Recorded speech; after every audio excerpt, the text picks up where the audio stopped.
সর্বপ্রথম আপনারাও ভিডিওটা বাড়া করে খেয়াল করবা যে ও মহান ব্যক্তি কিতা হইন। বয়স কত হয়েছে, জন্মলগ্ন থেকে এই পর্যন্ত বিছাড়া একটা ফাপ করছেন না, বুকু দাঁত দিয়ে থাবড়া মারি হইরা। আপনারা বালা করে জানেন অহংকার হইল আল্লাহর চাদর, আর যে অহংকার করিয়া হাজার মানুষের সামনে এই কথা হইতে পারে, আপনারা সুন্দর করে কমেন্টও লেখিয়া যাওকা যে এই বিচারায় ফাফ করছেন নি প্রকাশ্যে না সত্যি তেন মাসুম বাচ্চা। আমার মুশকিল হয় কি, আমি আপনারা যখন মোনাজাত করেন আমি কিন্তু আমিন বলতে পারি না। আমি কিন্তু কোন আলেমের মোনাজাতে আমিন বলি না,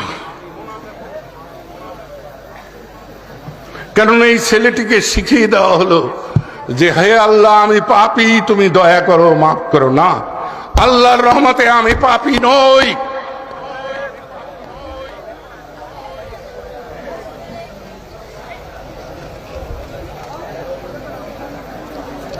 আল্লাহ আমাকে দিয়ে এখনো পাপ করায় নাই। ঠিকই তো আছে, ওনার গোনা নাই, উনি তওবা করবে, কি করতে হয়, মাসুম একবারে নিষ্পাপ।